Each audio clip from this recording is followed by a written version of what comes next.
Maayong gabi sa tanan. Ang atong gitubag diha sa Salmo ga pahinomdom nato sa pagpamati sa tingog sa Ginoo.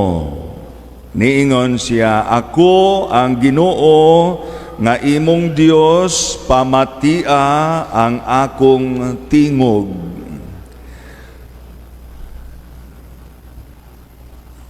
Sa Ebanghelyo, giayon ni Jesus ang bungol ug amang. So tawo nga bungol ug amang. Nganuman dili man gyud ni siya kapamati sa tingog sa Ginoo. Bungol man. Giayon ni Jesus ang bungol ug amang dili aron pagpasikat, paggara-gara, pagpanghambog, kundili tungod kay naa niya ang kaluoy sa maong tawo. Usa ka bungol unya amang pagayod. Kaluoy. Mao na ato ang siging hangyo ngadto kang Santo Niño, kanamo maluoy kaunta nga kanimo nang gilaba. Nakadawat lang magkaluoy ang maong tawo nga bungol ug amang nahimong naayo siya sa iyang mga balatian, sa iyang mga apan, tungod kay naluoy ang Ginoo niya. Pero nakasinati siya kaluoy tungod kay gidalaman siya. Dunay mga tao nga nagdala kaniya paduol ngadto kang Jesus. O, ang katuyuan ini ang pagpunto nato, kita nga miduol kang Jesus. Nining ato ang pagpadayon sa pagdibusyon kang Senior Santo Niño, masaligon gyud ta, makadawata sa iyahang kaluoy. Lisod ang kahimtang sa usa ka bungol, unya amang pagyod. Ako sa maestro, nagtudlo pa ko sa seminaryo, dihay higayon nga ni aksyon pug kabungol ang akong tuo nga dunggan. Nahitabo man god kanang sobra bang panglimpyo niya hangtod nga nabunog na diay dito sa sulod, unya ni hubag na pagkahubag adto mao na toy murag ni sampung. Di naman kaayo ko kadungog ang pikas dunggan, murag disturbo ko. Usara gani na kadunggan ang di kadungog, dili kayo ko komportable. Mao tong nakahinomdom dayon ko sa Ebanghelyo karon. Giunsa man pag-ayon ni Jesus ang bungol. Yaman tong matud pagikulkog ni Jesus sa iyang tudlo ang dunggan sa bungol. Unya miingon siya, "Ifata." Akong gisuwayan, suwayan ako ni. Kulkogon akong dunggan, unya naagyod akong gibatunan ang pagtuo nga naang gahom sa Ginoo, pari gud ko. Gihatagan gyud ko niya niining gahom usab paghay-ayo. So ako ang gikulkog ko, "Ifata." Pagtangtang nako, bungol gihapon. Way ipik. Ako yung giusban ka na yung marag, gikusog-kusog yun ako tingog, "Ifata." Pagtangtang, bungol gihapon. Akong gipangita, asa man tong dapita sa Biblia, giayon ni Jesus ang bungol, gigamit ang pulong ifata, basig kulang ang akong formula. akong gitan-aw, uy, naa gyud daghang kuwang. Unsa may kuwang? Mihangad pa man di ay ito siya sa langit. Unya naa pagyoy lain nang hupaw pagyod og lawom si Jesus. Mao tong akong gitistingan na pod. Hangad ko sa langit, kulko kusdunggan hangad sa langit, hupaw lawom. Ifata, pagtangtang, bungol lang gihapon. Mao nung nakaingon na lang ko, usban ako, gitudlo na nako ang akong dunggan, wala nang nako kulkuga, gitudlo na lang. Inko, ifatanaw na lang gitikag doktor. Dito ko sa doktor, oy, pa-check up imbis ifatara gisumpayan ako, ifatanaw na lang gitikan sa doktor. Dito check up, tungod, giayo ko sa Ginoo, instrumento ang doktor. Salamat kaayo sa Ginoo. So ingon ini ang kalisod sa kahimtang, muduol gyud ta sa makahatag natog kaayo kay kung kita ra wala gyud tay mahimo, no. Mao ni kita karon maduol ta kang Senior Santo Niño, musinati ta sa iyahang kaluoy. Sigurado gayod na di gyud ta magduha-duha sa iyahang kamaluluyon. Kanamo maluoy kaunta, kanimo nang gilaba.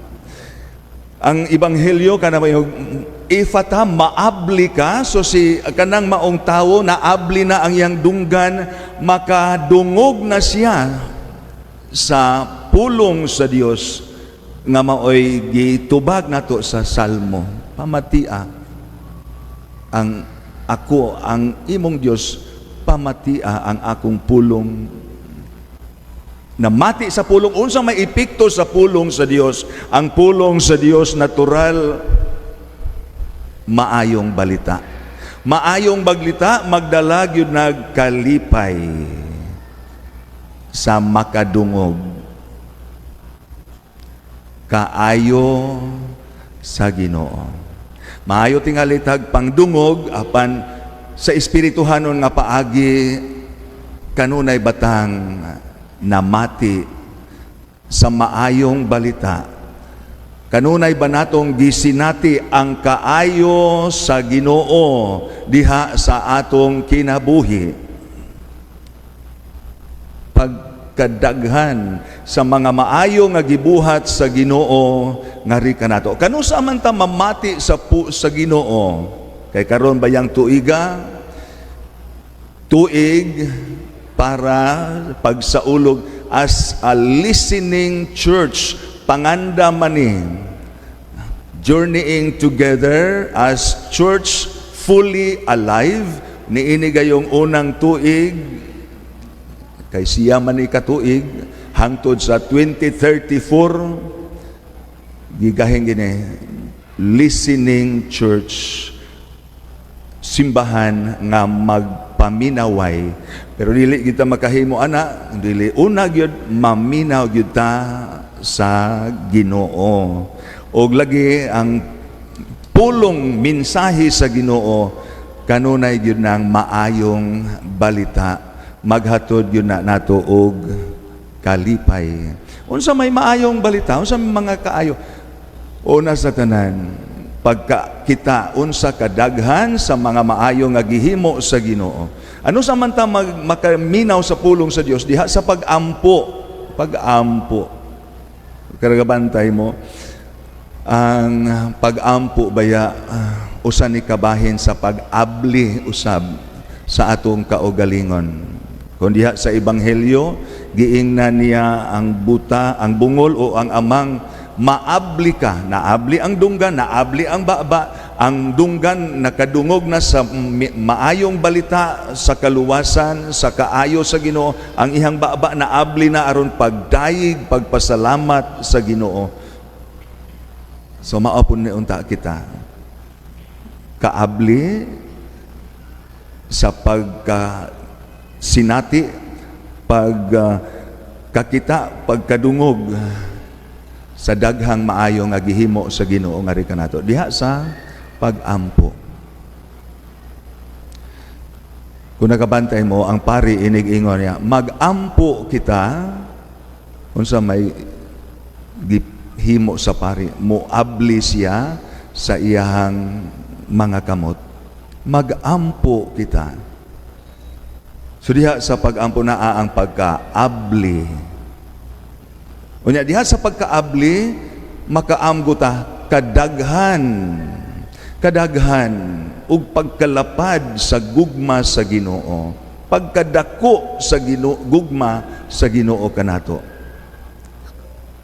Unya sa atong bahin makaamgo sa ta pagkadaghan usab sa atong mga kasalanan. Relasyon ni sa Dios ug nato.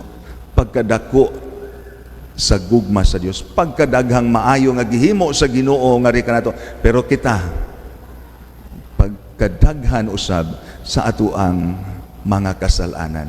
So mao ni maghatod nato sa pagpaubos ug tungod ni ana ang Dios nga nakakita nato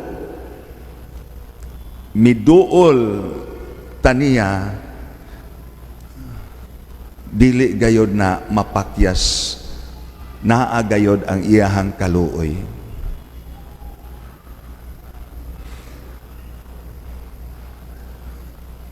Ako'y morabag na atiman nga iring dito sa kumbinto. Inig ako na siyang pakanon unya human ana nakabantay ko nakailag yun siya nako, muilag yun siya nako, mukuyog man yun siya, musunod siya nako, adto siya kung gikan ko sa kananan mo adto siya sa kwarto, magatang ra gyud na siya dito unya musunod ra na siya, magsige lang siya tingog tiyabaw, nisunod paduol siya nako kay kasinati man siya sa ako ang daghang mga hatag pod niya.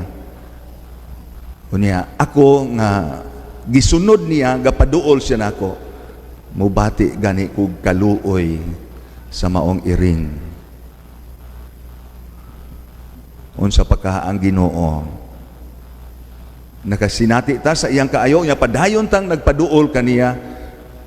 Siguro gyud na naagyod ang kaluoy sa Ginoo. Maunay nahitabo sa amang ug bungol, dili ganito iyahalang kaguling gusto, gidala lang to siya, pero ang punto dinhi naduol siya sa Ginoo.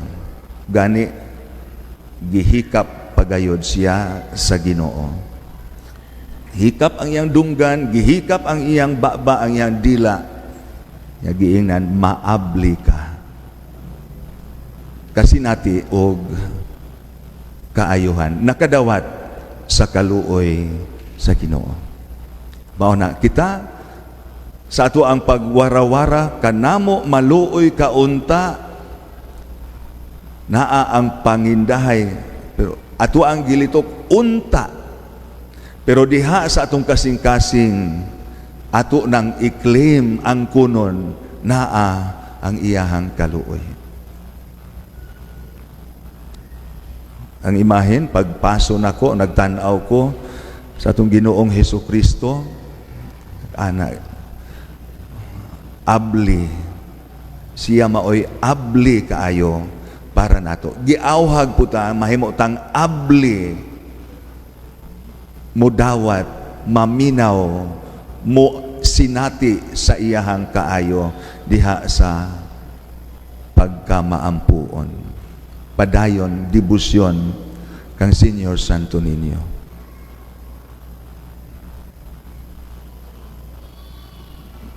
Kanang pagkaabli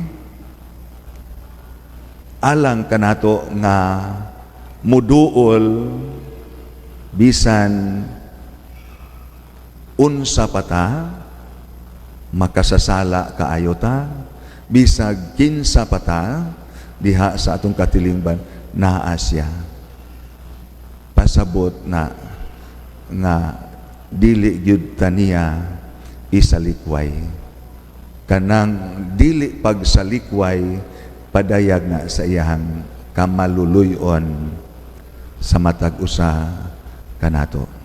Ay ang kaluoy magdala gyud na nato og kaayuhan sa usa o laing paagi. Ang pinakaimportanteng kaayuhan sa atoang kalag.